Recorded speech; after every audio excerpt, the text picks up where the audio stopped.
Hello, everyone.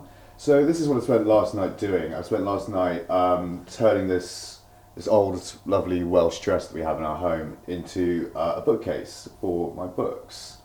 I've done this because the bookcase in my room has now reached a saturation point, whereby I was like double stacking my books on the sort of smaller bookcase I have in my room, and there's all sorts of books like lying around on the floor, and I also had some books outside in a storage container that we have here, and those were getting damp and damaged by moisture. So I thought I'd bring them in and sort of consolidate my book collection into this. This makes it easy to access and rescue books from the rain. So yeah, these are my books. Got quite a sort of eclectic mix of titles. These are sort of this is everything I've had really, more or less, since I was sort of a young teenager, sort of about 10 or so.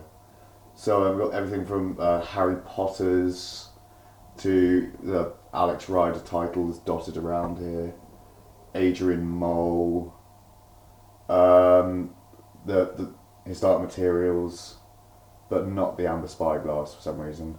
I think that must be my mum's, and there are a few more of my books at my mum's as well.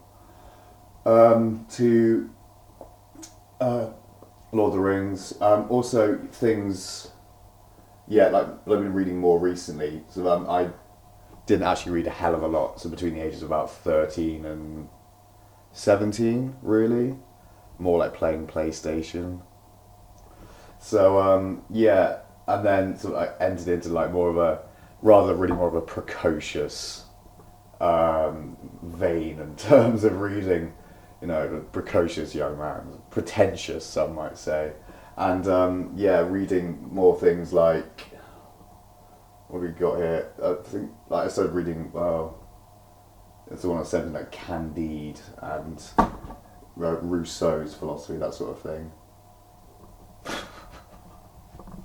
Okay, so yeah, maybe I'll do a sort of little bookshelf tour, and like interspersed among here we have things like Noel Fitzpatrick's autobiography, which I haven't read, which I got for Christmas, but all those are in here as well. So that's also what Hume's collected works, which I've read about 270 pages of because I found a lot of it frankly unintelligible.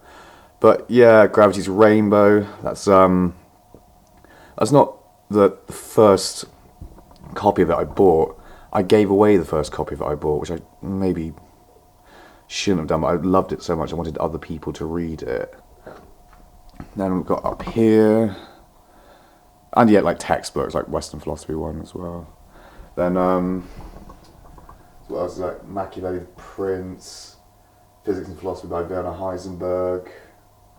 Yeah, like quite an odd mix of things like physics and philosophy books. Quite a lot of Odyssey, Hobbes Leviathan, Life of Pi, Rings of Saturn. I love the Rings of Saturn. I think it's a brilliant, beautiful book. Yeah, Karl Popper, Logic of Scientific Discovery, Structure of Scientific Revolutions. Quite a lot of those sorts of books. A lot of popular science. Got so Malcolm Gladwell. Got a couple of titles by Richard Feynman dotted around in here. Quite a bit of sort of high-ish brow literature, or frankly highbrow literature, like Milton's poetry, including Paradise Lost, which is really, really good, of course.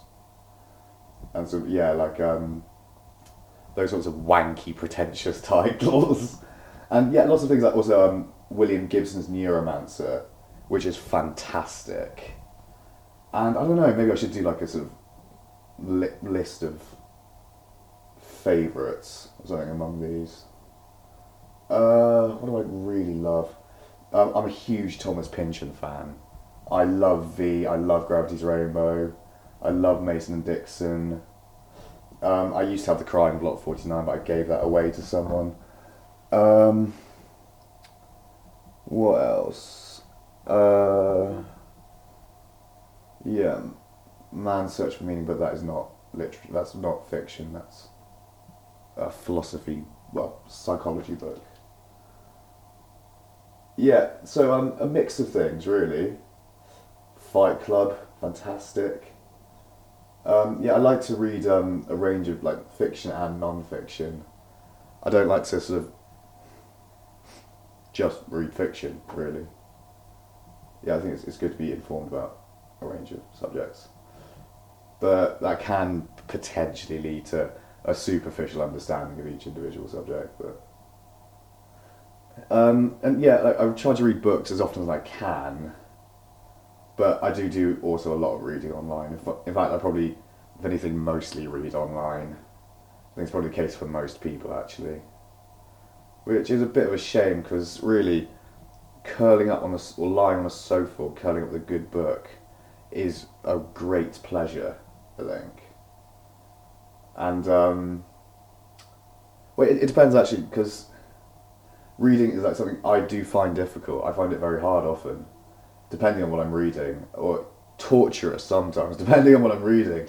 But yeah, it is something I think, particularly in the modern world, we've got to struggle to do more of, and it is more of a struggle now with the internet and everything else. And yeah, like Chris Hitchens arguably Das Kapital. I was really surprised that I managed to read Das Kapital as quickly as I did. I finished off in 4 days in 4 days, which really surprised me. But then again, it's very fluently written and really quite oddly approachable, I think. And then I read, which is not here, The Wealth of Nations, which took me in excess of 3 months to read. So by contrast, a similar length of book. Yeah, so yeah, of course, like on the subject of Christopher Hitchens, I think it ought to be the goal of any sort of like person with writerly ambitions to conquer a Hitchens level bookcase, if you see what I mean. So I'm 27 now, and like I reckon this is a pretty sound, solid start to achieving that objective. And what would a Hitchens level bookcase amount to? Probably amount to, well, I imagine probably this entire wall covered with books.